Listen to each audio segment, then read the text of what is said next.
അപ്പോൾ ഇന്നത്തെ നമ്മുടെ സ്പെഷ്യൽ ഗോതമ്പൊടി വെച്ചിട്ട് വളരെ എളുപ്പത്തിൽ തന്നെ ഉണ്ടാക്കിയെടുക്കാൻ പറ്റുന്ന നല്ല ഹെൽത്തി ആയിട്ടുള്ള ഒരു പലഹാരത്തിൻ്റെയാണ്. ആവിയിൽ വേവിച്ചിട്ടാണ് നമ്മളിത് റെഡിയാക്കി എടുക്കുന്നത്. നല്ല എളുപ്പമാണ് ഉണ്ടാക്കിയെടുക്കാനായിട്ട്, കാണാനും നല്ലൊരു ഭംഗിയാണ്, കഴിക്കാനാണെങ്കിൽ അതിലേറെ ടേസ്റ്റുമാണ്. അപ്പോൾ എങ്ങനെയാണ് ഈ ഒരു പലഹാരം റെഡിയാക്കി എടുക്കുന്നതെന്ന് നോക്കാം. അപ്പോൾ ഈ ഒരു പലഹാരം റെഡിയാക്കി എടുക്കാനായിട്ട് നമുക്ക് ആദ്യം തന്നെ ഇതിലേക്കുള്ള ശർക്കരയൊന്ന് ഉരുക്കിയിട്ട് എടുക്കണം. അപ്പോൾ ഞാനൊരു 2 അച്ച് ശർക്കരയാണ് എടുത്തിട്ടുള്ളത്. ഇതിലേക്ക് ഇനി 1 കപ്പ് അളവിൽ വെള്ളം കൂടെ ഒഴിച്ച് കൊടുത്തിട്ട് ഒന്നങ്ങ് മെൽറ്റ് ചെയ്തെടുക്കണം. അങ്ങനെ നമ്മുടെ ശർക്കരയൊക്കെ മെൽറ്റ് ആയിട്ട് വന്നിട്ടുണ്ട്.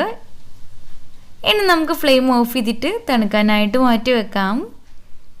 ഇനി ഒരു പാൻ എടുത്തിട്ട് അതിലേക്ക് 1 ടേബിൾ സ്പൂൺ നെയ്യ് ഒഴിച്ച് കൊടുക്കണം. നെയ്യ് ഒന്നങ്ങോട്ട് ചൂടായിട്ട് വരുമ്പോൾ ഇതിലേക്ക് 1 നേന്ത്രപ്പഴം ചെറുതായിട്ട് കട്ട് ചെയ്തതും കൂടെ ചേർത്ത് കൊടുക്കുക.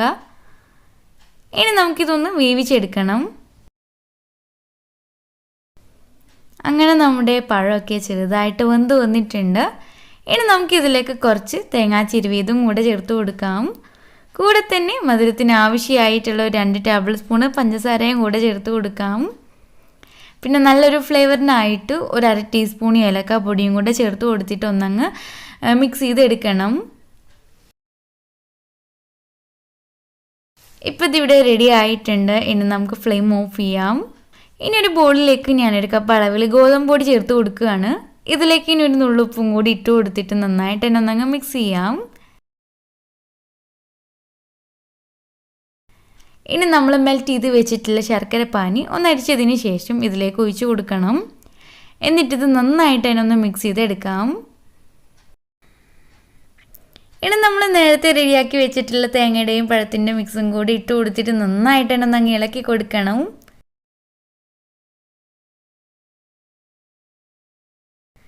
ഇപ്പോൾ ഇത് അല്പം കട്ടിയായിട്ടാണ് ഇരിക്കുന്നത്. അപ്പോൾ ഞാൻ കുറച്ചുകൂടെ വെള്ളം ഒഴിച്ച് കൊടുക്കുന്നുണ്ട്. അപ്പോൾ ഈ ഒരു പരുവത്തിലാണ് നമ്മുടെ ബാറ്റർ ഉള്ളത്.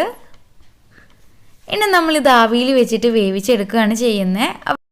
അപ്പോൾ നിങ്ങൾക്ക് വേണമെന്നുണ്ടെങ്കിൽ സ്റ്റീലിൻ്റെ ഗ്ലാസ്സിലോ സ്റ്റീലിൻ്റെ വലിയ ബോളിലൊക്കെ എടുക്കുക കേട്ടോ. ഇനി ഓരോ ബോളിലും കുറച്ച് ഓയിലൊന്ന് ബ്രഷ് ചെയ്ത് കൊടുത്തതിന് ശേഷം നമുക്ക് ഇതിലേക്ക് മാവ് ഒഴിച്ച് കൊടുക്കാം.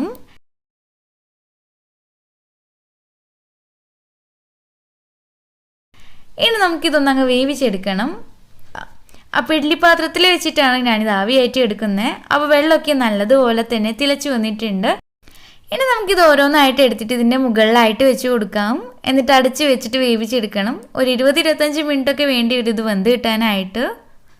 അപ്പോൾ നമ്മുടെ ചാനൽ ആരെങ്കിലും ഇതുവരെ സബ്സ്ക്രൈബ് ചെയ്തിട്ടില്ലെങ്കിൽ പെട്ടെന്ന് തന്നെ സബ്സ്ക്രൈബ് ചെയ്യാൻ മറക്കരുത്. തൊട്ടടുത്ത് കാണുന്ന ബെല്ലൈക്കണും കൂടെ ഒന്നങ്ങ് ക്ലിക്ക് ചെയ്യുകയാണെങ്കിൽ ഞാൻ വീഡിയോസൊക്കെ ഇടുമ്പോൾ അതിൻ്റെ നോട്ടിഫിക്കേഷൻസൊക്കെ നിങ്ങൾക്ക് പെട്ടെന്ന് തന്നെ അങ്ങ് കിട്ടുകയും ചെയ്യും. ഇപ്പോൾ ഒരു 25 മിനിറ്റൊക്കെ കഴിഞ്ഞിട്ടുണ്ട്. നമുക്കിത് വെന്ത് വന്നിട്ടുണ്ടോ എന്ന് നോക്കാം. അപ്പോൾ ഇതുപോലെ കുത്തി നോക്കുന്ന സമയത്ത് ക്ലീൻ ആയിട്ട് കിട്ടിയിട്ടുണ്ടെങ്കിൽ അത് വെന്ത് വന്നിട്ടുണ്ടാവും. ഇനി നമുക്ക് ഫ്ലെയിം ഓഫ് ചെയ്തിട്ട് തണുക്കാനായിട്ട് മാറ്റി വെക്കാം. ഇപ്പോൾ ഇതിവിടെ തണുത്ത് വന്നിട്ടുണ്ട്. ഇനി നമുക്കിത് ഈ പാത്രത്തിൽ നിന്ന് മാറ്റാം. അപ്പോൾ ഇത്രയേ ഉള്ളൂ, നമ്മുടെ നല്ല അടിപൊളിയായിട്ടുള്ള ആവിയിൽ വേവിച്ചിട്ടുള്ള പലഹാരം ഇവിടെ റെഡി ആയിട്ടുണ്ട്. അപ്പോൾ നിങ്ങൾക്ക് ഈ വീഡിയോ ഇഷ്ടമായെന്ന് വിചാരിക്കുന്നു. ഇഷ്ടമായെങ്കിൽ ലൈക്ക് ചെയ്യാനും ഷെയർ ചെയ്യാനൊന്നും മറക്കരുത്. ചാനൽ സബ്സ്ക്രൈബ് ചെയ്യാത്തവരുണ്ടെങ്കിൽ സബ്സ്ക്രൈബ് ചെയ്യാൻ കൂടെ മറക്കരുത്. താങ്ക്